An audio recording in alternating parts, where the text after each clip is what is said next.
Doctor, your ethical code obligates you to testify truthfully, honestly, and candidly in any and all legal proceedings, correct? Yes. And in particular, Standard 7.04a of your ethical code states, A, in forensic testimony and reports, psychologists testify truthfully, honestly, and candidly, and, consistent with applicable legal procedures, describe fairly the bases for their testimony and conclusions. Now, my question. This standard applies to your professional work, correct? Oh, yes, yes. And Standard 7.04b of your ethical code states, quote, when necessary to avoid misleading, psychologists acknowledge the limits of their data or conclusions. Now, my question.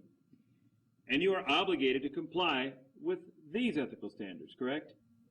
Yes. Now, the relevant research identifies many problems related to the various diagnostic classifications of the DSM IV, correct? Yes. Consider, for example, a 1999 article that appeared in the journal The American Psychologist. You're familiar with The American Psychologist, are you not? Oh, yes. And first of all, The American Psychologist is the flagship journal of the American Psychological Association, isn't it? Yes. Each and every member of the American Psychological Association does not necessarily receive all of the journals of the American Psychological Association. No. But every member of the American Psychological Association receives the American Psychologist, correct? That is correct. And a 1999 article by Peterson and Tierweiler, published in the American Psychologist, entitled Scholarship in Psychology, The Advantages of an Expanded Vision, could be related to your testimony in this matter, couldn't it? Could be. Now, consider the following statement from Peterson and Tierweiler's 1999 article. I'll read a quote. Quote, it is hard to think of any academic or professional colleague who does not discuss the DSM IV with a skeptical grain of salt as simply a modestly useful convention to be observed, unquote. Now my question. Ethically, you would agree with this, would you not? Well, I don't know. There may be some accuracy to it. Thank you. And you have not published anything in a peer-reviewed journal that would necessitate reconsidering Peterson and Tierweiler's position with respect to the DSM-IV, have you? No. And you cannot cite any data published in a peer-reviewed journal that would necessitate reconsidering Peterson and Tierweiler's position, correct? Well, spontaneously, as I sit here off the top of my head, no. Thank you. That's what we're doing here. We're asking you questions today, right now. And if the DSM-IV amounts to no more than a, quote, modestly useful convention, unquote, ethical standards 7.04a and b obligate you to respond accordingly, correct? If that's the case, yes.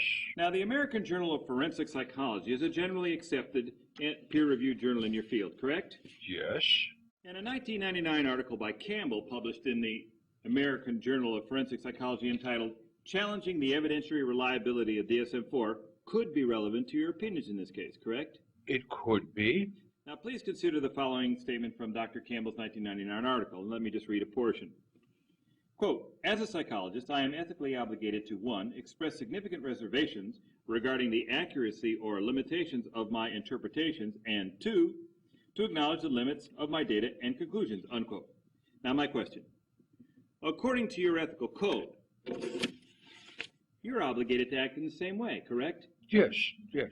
Now, please consider this statement from the 1999 article by Campbell published in the American Journal of Forensic Psychology, and I'll quote. Consequently, ethically mandated considerations of truth and candor related to my work obligate me to make the following disclaimer. There are many limitations related to DSM-IV in general, and an unknown margin of error associated with any DSM-IV diagnostic classification in particular, unquote. Now my question, Doctor. According to your ethical code, you're obligated to acknowledge these same problems with the DSM-IV, correct?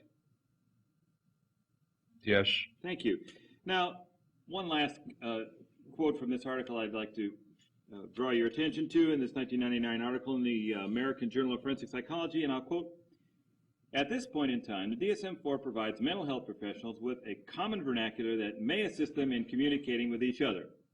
There are no data currently available demonstrating that the DSM-IV leads to reliable diagnostic conclusions, unquote. Now my question, Doctor. According to your ethical code, you're obligated to recognize these problems with the DSM-IV, correct? Yes. And you have not published any data in a peer-reviewed journal necessitating that we reconsider Campbell's conclusions, correct?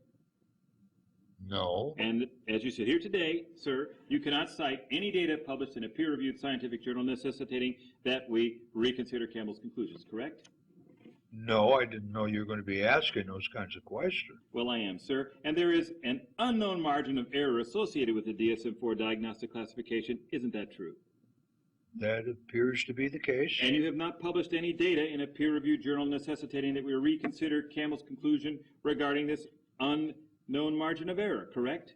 No, not. And you cannot cite any data in a peer-reviewed published scientific journal necessitating that we reconsider Campbell's conclusions regarding the unknown margin of error in the DSM-IV, correct? No. And there are no currently available data demonstrating that the DSM-IV leads to reliable diagnostic findings. Isn't that true? That appears to be the case. And you have not published any data in a peer-reviewed journal necessitating that we would have to reconsider Campbell's conclusions and the conclusions of others, that there are no currently available data demonstrating that DSM-IV leads to reliable diagnostic findings, correct? That is correct. And you can't cite any data published in a peer-reviewed journal necessitating that we reconsider those conclusions, can you? No. Therefore, doctor, at best, the DSM-IV provides a mental health professional a common vernacular to use with other mental health professionals that may assist them in communicating with each other, correct? Yes. And you have not published any data in a peer-reviewed journal necessitating that we alter that conclusion. No. And as you sit here today, you can't cite any data in a peer-reviewed journal published by anyone else necessitating that we reconsider that conclusion. No, I think everybody would agree about the common vernacular. Thank you. And your ethical code obligates you as a psychologist to acknowledge these many problems associated with the DSM-IV, correct? If those problems exist, as they seem to, yes. And as they seem to, you're ethically obligated to describe them in your work and in your testimony, correct? Correct. Thank you.